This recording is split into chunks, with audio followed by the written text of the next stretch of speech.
오늘 함께 나눌 말씀 요한복음 4장 19절로 24절의 말씀입니다. 여자가 이르되 주여 내가 보니 선지자로소이다.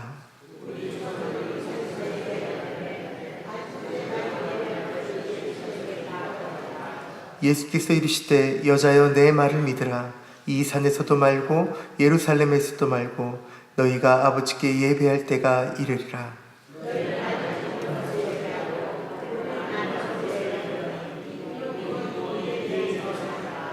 아버지께 참되게 예배하는 자들은 영과 진리로 예배할 때가 오나니 곧 이때라. 아버지께서는 자기에게 이렇게 예배하는 자들을 찾으시느니라. 하나님은 영이시니 예배한 자가 영과 진리로 예배할지니라. 아멘. 아멘. 오늘 요한복음 말씀을 통해 참 예배자가 누구인가에 대해서 함께 나눠보려고 합니다.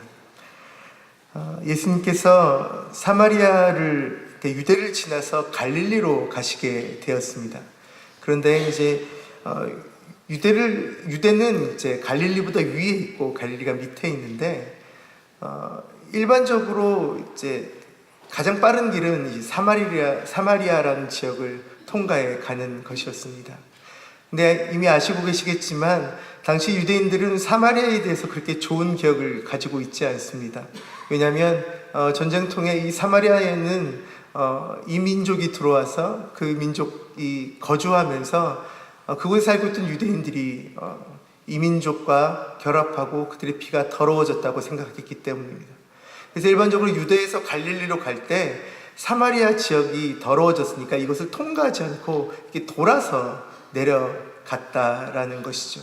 그만큼 아픔이 많고 고통이 많고 그리고 사람들이 인정을 받지 못하던 지역이 바로 사마리아였습니다.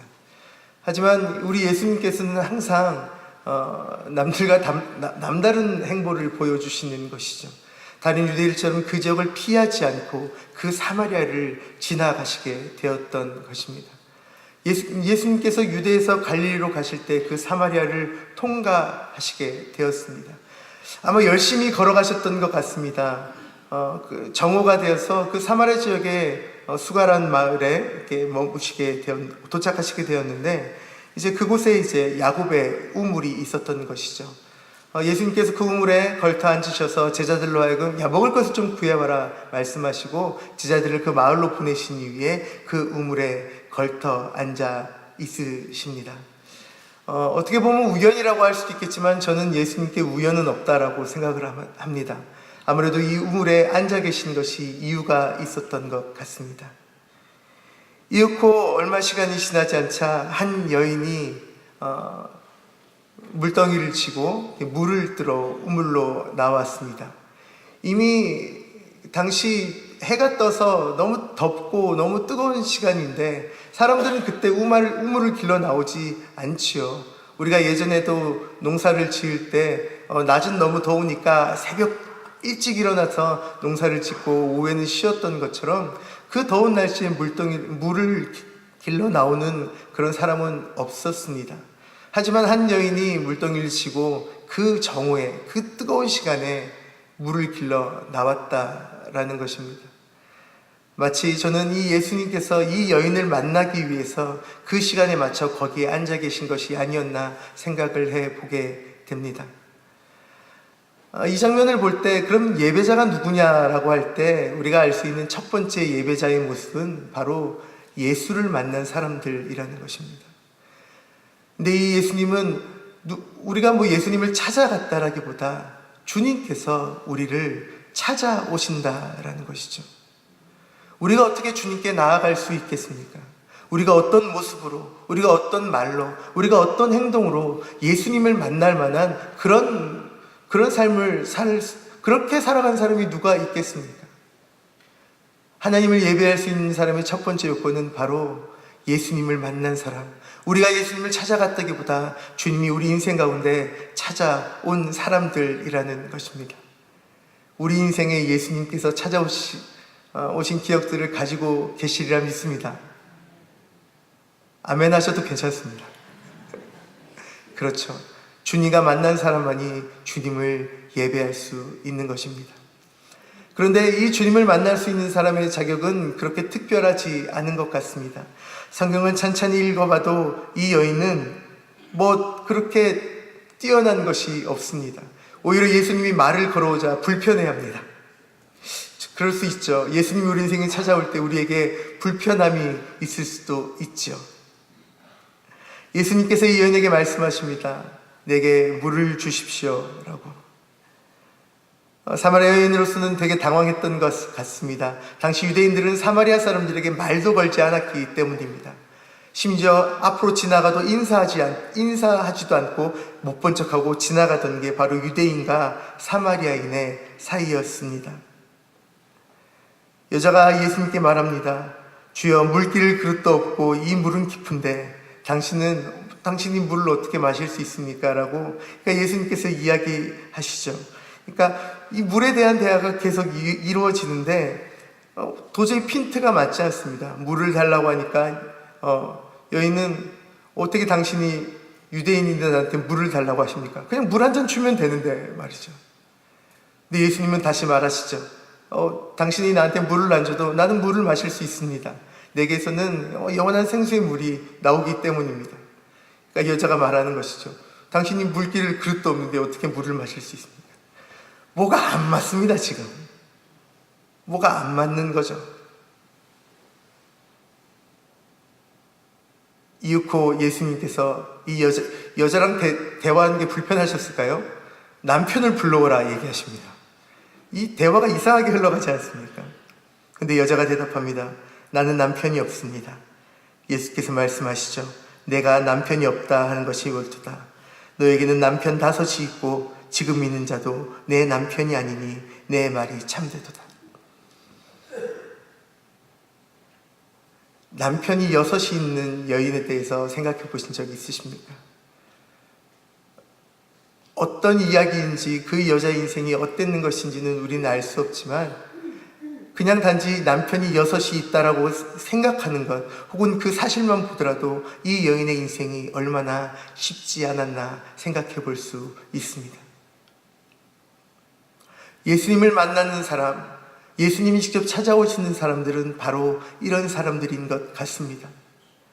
물론 우리가 뭐 남편이나 혹은 아내가 6 있고 막 그런 것은 아니지만 이 여인이 자신이 가지고 있는 그 인생의 이야기처럼 우리 각자에게도 우리 인생의 이야기가 있지 않습니까? 그런데 우리 주님께서 그런 인생 가운데 찾아오시는 것입니다.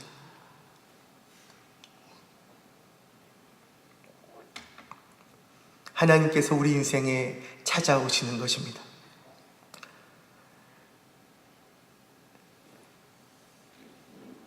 그 인생에 어떠한 어려움과 어떤 어두움과 혹은 어떤 힘듦이 있었을지라도 주님이 그 사람의 인생에 찾아오신다라는 것입니다. 저는 외동 아들입니다. 귀하게 자랐습니다. 심지어 집안의 장손입니다. 할아버지가 4분 계셨는데 그 중에 저희 할아버지가 첫째셨습니다. 그리고 그 할아버지는 아들 하나를 놓고 딸 2을 낳으셨습니다. 그리고 저희 아버지가 저를 낳아서 저는 2대 독자입니다. 귀하게 자랐습니다. 사랑을 많이 받았던 것 같습니다. 그런데 항상 행복했던 것은 아니었던 것 같습니다. 중학교 시절 즈음에 돼서 아버지의 사업이 망하게 되었고 아버지가 가정을 떠나서 별거 하시게 되었습니다. 아마도 그때 당시 저에게 얘기해 주시지 않았지만 저희 아버지에게 다른 문제도 좀 있었던 것 같습니다. 어머니 아버지가 따로 사시게 된 이유가 있었던 것 같습니다. 그리고 결국 저는 어머니와 단둘이서 같이 지금까지 살아왔었고 감사하게도 이렇게 생겼지만 결혼을 했고요. 안타깝게도 저를 닮은 2딸이 있습니다. 딸인데 저를 닮았다는 거죠. 기도해 주십시오.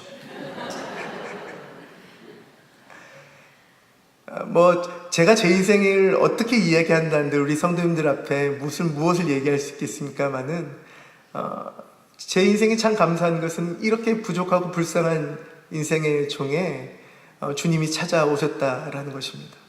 어느 날 주님이 호련히 찾아오신 것이죠. 우린 모두가 우리 인생 가운데 하나님이 우리 인생에 찾아오신 것을 그런 기억들을 가지고 계실 것입니다. 우리가 그렇기 때문에 주님을 예배할 수 있는 것입니다. 우리가 하나님을 예배할 수 있는 두 번째 이유가 있습니다. 예배할 수 있는 사람들이 가질 수 있는 자격은 바로 우리가 진리를 탐구한다라는 것입니다. 이렇게 예수님과 이해할 수 없었던 대화를 나눴던 이 여인이 예수님께 묻습니다. 대체 예배는 어디서 어떻게 드려야 됩니까? 우리 조상은 이 산에서 예배해야 했는데 사마리아인들이 예배하던 그리심산이 있었죠. 왜냐하면 유대인들이 사마리아인들로 하여금 예루살렘에 못 오게 했으니까요. 너희는 여기서 예배드릴 자격이 없다라고 했으니까요. 유대인들은 여기서 예배드리지 말고 그래서 우리 사마리아인들은 이 그리심산에서 예배를 드리는데 이 산에서 예배를 하는 것이 맞습니까? 아니면 저 예루살렘에서 드리는 예배가 진짜 예배입니까? 우리가 어떻게 해야 됩니까? 예수님께 묻습니다. 우리도 우리 인생 가운데 항상 그렇게 묻지 않으십니까? 오늘 이 시간 이 자리에 여기 왜 오셨습니까? 주님께 묻기에 나오지 않으셨습니까? 하나님, 내가 어떻게 해야 합니까? 내가 무엇을 기도해야 합니까? 내가 이 상황 가운데 하나님 어떤 것을 선택해야겠습니까? 주님, 내게 말씀해 주십시오. 이렇게 하나님께 질문하고 주님께 하나님께 진리가 무엇인지, 우리가 어떻게 살아야 되는지를 묻는 사람들이 바로 하나님께 예배하는 사람들입니다. 그리고 하나님께 예배할 수 있는 자격이 있는 사람들이라는 것이죠. 그런 사람들에게 주님이 응답하십니다. 오늘 이 사마리아인에게 역시 예수님께서 응답하시는 것이죠. 아버지께 참되게 예배하는 자들은 영과 진리로 예배할 때가 오니 이곳도 아니고 저곳도 아니고 오직 영과 진리로 예배하는 그때가 오나니 아버지께서는 자기에게 이렇게 예배하는 자들을 찾으시니라. 하나님은 영이시니 예배하는 자가 영과 진리로 예배할지니라. 어디서 예배하는 것이 중요한 것이 아니었던 겁니다. 결국 이 여인은 자신의 인생이 가지고 있던 그 삶의 질문에 예수 그리스도의 응답을 받게 되어졌습니다. 이제 예배하는 자의 세 번째 모습이 나옵니다. 이렇게 예수님을 만난 그 여인이 마을로 돌아갑니다. 아마 이 이야기에 대해서 본문의 주석들을 보신 분이나 아마 다른 설교를 들으신 분이 계실 겁니다. 이 여인이 이 정오에 남들이 보지 않는 시간에 왜 물을 떠들어 나왔을까에 대해서 얘기하는 사람들이 있습니다. 아마도 이 여인이 남편이 6이나 있었던 여인이었고 아마 주변 사람들의 입에 계속 오르던 그런 여인이었던 것 같습니다. 그렇게 선한 영향력을 끼치지 못하던 여인이 아니었을까. 그래서 몰래 혼자 물 들어오지 않았을까라고 이야기를 합니다. 마을에서 그렇게 좋은 평가를 받지 못하던 여인, 다른 사람들의 눈을 피해 물을 들어올 수밖에 없었던 그 여인이 예수님을 만나자마자 그가 마을로 들어가 예수 그리스도를 전하는 하나님의 종이 되어집니다. 우리 마을에 선지자가 오셨습니다. 우리 마을에 복음이 오셨습니다. 예배하는 자가 바로 누구입니까? 주님을 만나고 주님의 그 삶의 응답을 받은 이후에 삶의 자리로 돌아가 주의 이름을 전하는 자들이 아니겠습니까? 오늘 이 여인의 삶은 그러했습니다. 그가 주님을 만나고 그러니까 주님과 깊은 대화 이후에 다른 곳으로 가지 않고 자신의 삶의 자리로 돌아가 예수 그리스도를 전하는 사람이 되었다라는 것입니다. 그것이 바로 세 번째, 예수 그리스도를 전하는 자들. 내가 받은 그 복음을 이 세상 가운데 전달하는 자가 바로 하나님을 참되게 예배하는 자라는 것입니다. 아마 이미 이곳에 계신 모든 분들이 그렇게 살아가고 계시고 있다 생각합니다. 다시 한번 우리가 하나님의 말씀 앞에 서서 오늘 이 주님을 만난 여인처럼 우리가 이 귀한 시간 주님을 깊이 만나고 주님과 깊이 대화하고 우리가 삶으로 돌아가 나의 사랑하는 가정과 나의 직장과 나의 삶의 터전에 예수 그리스도의 복음과 그 가치를 온전히 드러내는 말과 행동으로 살아가시는 한 분 한 분 참된 예배자 되시기를 간절히 기도하겠습니다. 이 시간 함께 기도하며 나가십시다. 혹시 이 시간 주님이 필요하신 분들이 계십니까? 주님, 이 시간 나의 인생 가운데 주님, 저 사마리아 여인을 만나신 것처럼 주님 내 인생에 찾아와 주시옵소서. 그리고 그 여인의 인생의 문제들 가운데 답하셨던 것처럼 주님 내 인생의 문제에 답하여 주시옵소서. 그리고 내가 이 세상 가운데 나아가 하나님의 복음을 온전히 전한 자로 살아갈 수 있도록 주여 주님의 말씀으로 나를 충만하게 하여 주시옵소서. 우리 이 마음으로 함께 기도하며 나가십시다. 어둠 가운데 거하고 어려움 가운데 거하던 사마리아 여인에게 친히 찾아오신 주님, 주님 이 아침 저희들에게도 친히 찾아와 주시옵소서. 주님, 우리 마음 가운데 앉으시고 우리의 삶 가운데 자정하셔서 주님 저희의 머리끝부터 발끝까지 주님의 능력으로 다스려 주시옵소서. 주님, 저희들 안에 연약함과 부족함이 있지만 시간 다시 한번 주님의 보혈을 의지하며 나아가오니 주의 보혈로 저희를 씻으시고 주님의 성령으로 충만케 하사 주여 우리가 주님 앞에 머물 때에, 우리가 주님께 우리 인생을 가지고 기도하며 나아갈 때에 우리가 주님 안에 인생의 답을 찾도록 주여 우리에게 친히 말씀하여 주시옵소서. 주님, 저 사마리아 여인이 오직 하나님 앞에 엎드려 하나님의 거룩한 예배자가 되었던 것처럼 우리 또한 오늘 이 아침 주님 앞에 다시 한번 엎드려오니 하나님 저희들로 주님을 온전히 예배하는 거룩한 예배자로 살아갈 수 있도록 인도하여 주시옵소서.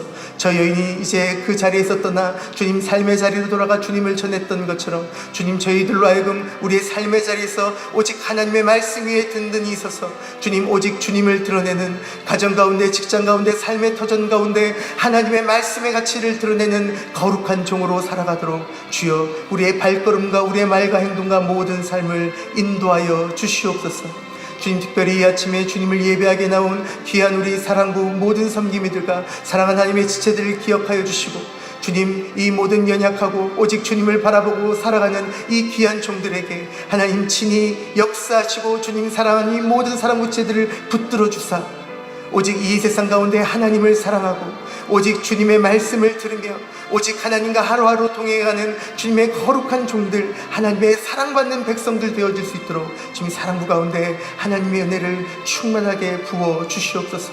주님, 이 시간에도 오직 주님의 이름을 부르고 있는 주님께 모든 마음을 드리며 자신의 치유와 자신의 연약함을 가지고 나아가는 모든 하나님의 거룩한 백성들을 기억해 주시고 하나님이 친히 말씀하시고 주님의 능력의 오른손으로 모든 주님의 지체들을 붙드사 주님 강건하고 건강하게 주님을 예배하고 주님께 나올 수 있도록 주여 붙드시고 인도하여 주시옵소서. 이 거룩한 교회 가운데 하나님의 능력을 부으사 주님 특별히 이 제주 땅 가운데 그 20%의 복음화율에 주님 마중물이 되는 거룩한 교회가 되어지도록 하나님의 은혜를, 하나님의 사랑을 귀한 교회 가운데 풍성히 채워 주시옵소서.